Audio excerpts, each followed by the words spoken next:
Блер Хаус наполни 195 години, а како да не старее.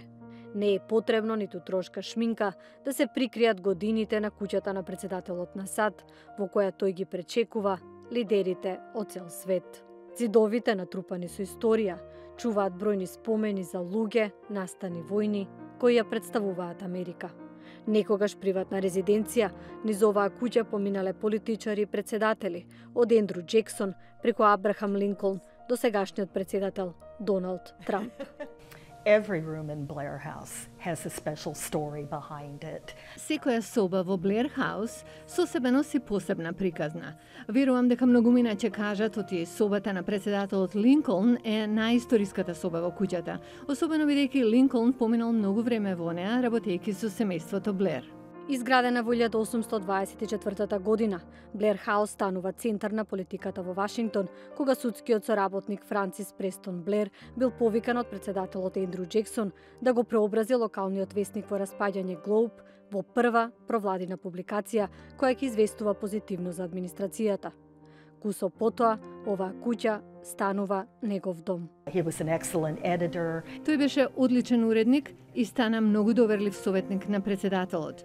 Многу луѓе од политичкиот свет почнале да доаѓаат во куќата за да разговараат со Блер за дневните настани. Тој со време станува близок советник и на председателот Линколн. Но како Блер Хаус всушност станува официјална гостинска куќа на председателот. There's a very interesting story. Има многу интересна приказна што Френклин помладиот ја споменува во автобиографијата за неговите родители. Винстон Черчил многу често доаѓал во Белата куќа за време на Втората светска војна. Една ноќ се разбудил и со наметка и пура тргнал да го бара председателот. Еленор налетала на него во ходникот и побарала разговорот да почека до утрото. Следниот ден таа го поттикнала председателот да ја купи Блер Хаус и да ја направи куќа за гости.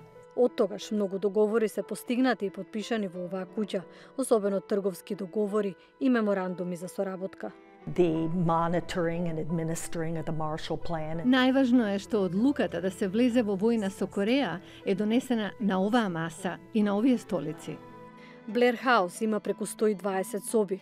Уредени се со мебел што владата го купила од семејството Блер, збогатени со антиквитети, декоративни уметнички дела, историски артефакти, подароци од гостите кои поминале низ куќата за време на 14 администрации.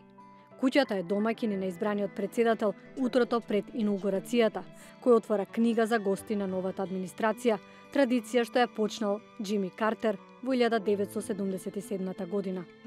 Собата на Труман пак денес им користи на гостите да одморат од останоците, а истата соба ја користела Ненси Реган за време на погребот на незиниот сопруг. Ова е собата на председателот Линколн. Во неја се наоѓа портрет што бил користен во неговата кампања пред да биде избран за председател на САД. Линколн бил првиот председател кој поминал низ оригиналниот пат на влезот на Блер Хаус, поставен уште од 1860 година, а досега низ него поминале преку 800 светски лидери. Додека се тука, како знак на добредојде и гостопримливост, Блер Хаус го заменува американското знаме со знамето на нивната држава.